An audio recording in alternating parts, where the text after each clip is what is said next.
Hey guys, we're back. This time we're taking a look at the Russian SU-100 for the World of Tanks miniatures game. This is one of the Wave 1 expansions, and it's a big honking tank destroyer. And again, I'm going to post this out on all the first ones here about how cool I like the packaging so that you can actually look at the tank from the sides. I think that's really cool. And on our back, you have a nice list of the components included. And we're going to get in and take a look. So the first thing we have here is our little insert, and on the inside of it they have a listing on how to use the codes, and down here attached to it is actually going to be a little card with some codes on it. And the top one there is available to any new player to the World of Tanks video game. You can put that code in, get yourself a free premium tank, a garage slot, 7 days of premium access, and 500 gold. On the bottom there's a code that can be used for 1 day of premium, a large repair kit, and a combat rations for existing players. That code's unique to each expansion, which is why I'm covering it up. But the top one, feel free to use if you're a new player. You can make yourself a new account over at worldoftanks.com and put that code in and get started. So first off here we have our vehicle card. Sorry about the high gloss. They're nice and durable, but it makes everything reflective. But up here we have our Russian faction SU-100. It's an assault gun with a light flank. We'll get into those in a bit. It is a tier 6 tank. It is a tank destroyer for 51 points, which is up there. It's got a massive 6 attack value, which that 100 does. Then we got a 2 survivability, 2 mobility, 3 initiative. We have 5 hit points here. We'll have a commander, radio operator, a gunner, a driver, and a loader. On the back side down here you have some history of the tank, a little bit of background on it. Up here we have our assault gun rule, which is in the main rule book. We'll get to that in a little bit. The light flank rule, which is one of the newer ones, is that if you're being shot from the side, normally a flank shot would reduce your defense by 1. A vehicle with light flank, you reduce it by an additional 1, so you're losing 2 defense if you're being shot from the side or rear, so keep that in mind. Up here we have our tank destroyer, which is the type of tank, and all tank destroyers gain +1 survivability when in cover, so you gain that extra defense bonus there, which is nice.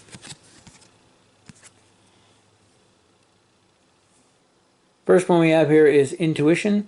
It's a loader upgrade for 5 points. At the beginning of the shooting phase, you can discard an ammo card to gain +6 initiative for the phase. That's pretty awesome, but it costs you an ammo card, which you have to already pay points for, so depending on what one you do, you could build around this and build a cheap one just to get that huge bonus in initiative on 1 turn.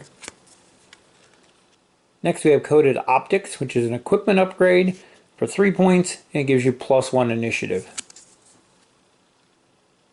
Then we have Lend-Lease Oil, which is a consumable upgrade for 1 point, can only be used by Russian tanks.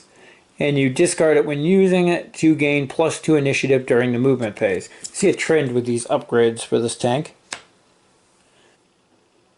Next we have the B234M engine module, and it's a 3-point upgrade, again only for Russian tanks.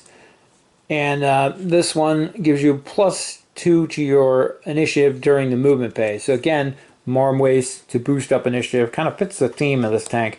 That big gun you want to be able to shoot first is really what you're going towards. A lot of these, like this one's for the movement phase, but these ones are for shooting phase. This one's for any phase. That one's for movement phase. So you can really boost your number up to make sure you can get into position to take the shot you want to take.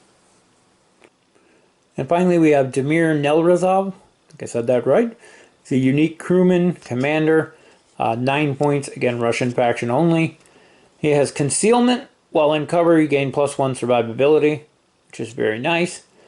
He has recon, +1 initiative during the movement phase. At the start of the game, immediately after deployment, this tank can move up to 2 moves. So right off the bat you're getting a nice addition to move to get into position. You get that plus to your movement phase, again to get you into the position you want.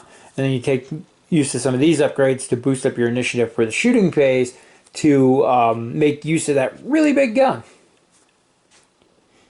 There we have our tank model, that really big 100mm gun there.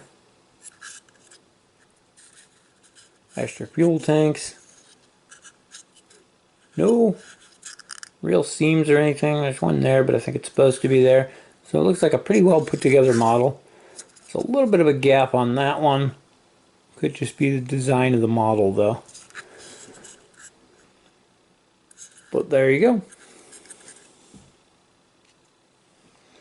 For those of you not familiar with the tank destroyer rules, they're not explained too well in the manual, unfortunately, but the way they work is that anything in front of your vehicle, so like this, anything up here is in your arc of fire. So if you have a tank here, obviously over here even, just way off to the side, barely on the thing, as long as it's fully in front of these, is in your arc.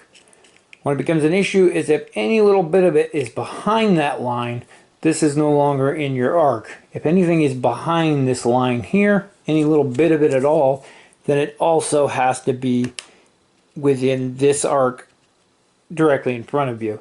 So where that would be out of arc, this would be in arc because you're also in that line. So anything anywhere in front of the line, even like this, that is in arc. But as soon as you cross this line, it's out of arc unless you're in front of that too.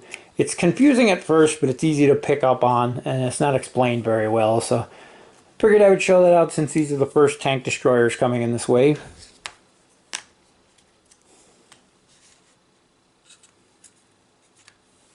So my thoughts on the SU-100 is that this is pretty much the embodiment of what a tank destroyer should be. It's got a massive gun, lighter flank armor, light rear armor, and these cool upgrades in here to boost up your movement initiative so that you can get into place to fire, because you want that high movement initiative to move last so you can see where your targets end up and then adjust yourself accordingly.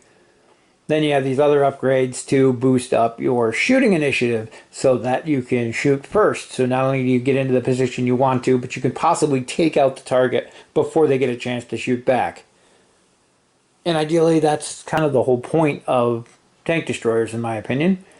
To get where you need to go, take your shot, and take out the target before they can fire back. The big downside again is the light flank armor, so you're losing 2 defense dice if you're getting shot from the side, so keep that in mind. You can partially negate that if you have your named commander on here to get the bonus he gives you for being in cover. But ideally you only want to expose your front to the enemy, because that way they're in your fire arc as well. So you don't have to worry about the flank attack so much if you're facing them. So keep the dangerous end pointed at the enemy and you'll be good to go with these. That 6 attack right now is the highest in the game and is pretty deadly combined with some upgrades to get those rolls where you want them to be. And overall it's a pretty lethal tank. It does come at a considerably higher points cost than a lot of the others, so you have to keep that in mind too. But overall the SU-100 is a good tank and a nice welcome addition to Russians. Anyway, that's going to wrap it up for our look at the SU-100 for World of Tanks miniatures game. As always, thank you guys for watching, and we'll see you in the next video.